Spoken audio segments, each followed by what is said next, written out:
Il est tard, la nuit commence à tomber. La famille est partie dans la précipitation, sans papier ni argent. Elle décide de rentrer passer la nuit à la maison. Idia veut voir les gorges et manger des fraises. C'est donc le lendemain que la petite fille est acheminée vers Erachidia, à bord de la voiture personnelle de la famille.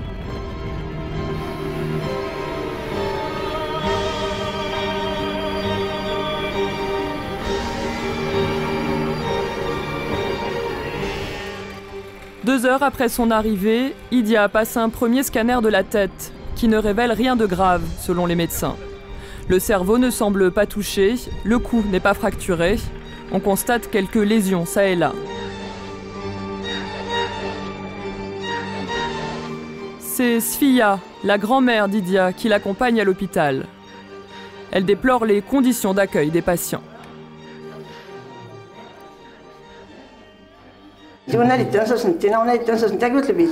كراطي البياص دوات تحنين التسوين. كراطي البياص. كراطي البياص. حس كمان البياص ناني تخرجت. نلاش نقيس ناديش نكون كيت الشراط. الصباح ليش 3 4 8 نادي منذ موتين يغش دماغ. عاد نكرني تود يا خي يغش دمي شي. البياص ما يغش. Sfia constate que l'état de sa petite fille se détériore. Face à son insistance, un deuxième scanner est fait, de tout le corps cette fois, mais il ne révèle rien de plus.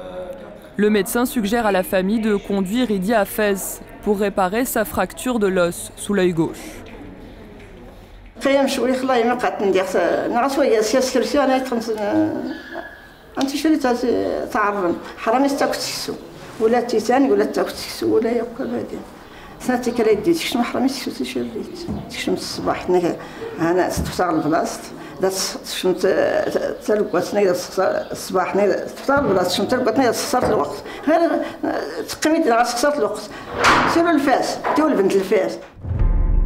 Une fiche de liaison est effectuée.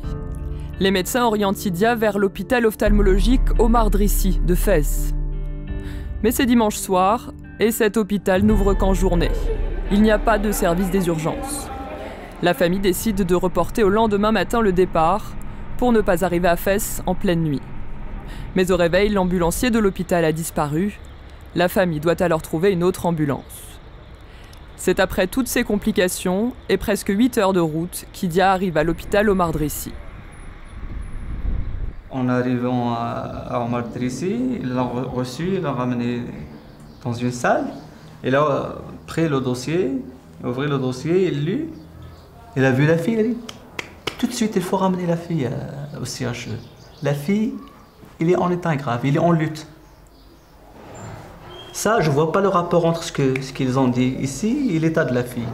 L'état de la fille, c'est autre chose que ça. Là, chez nous, on ne traite pas ces cas. Quelques heures après son arrivée au CHU, Idia s'éteint, alors que les médecins tentent de la réanimer. C'est donc après avoir parcouru près de 500 km et avoir fréquenté 4 hôpitaux différents qu'Idia décède le 11 avril 2017, 3 jours après son accident.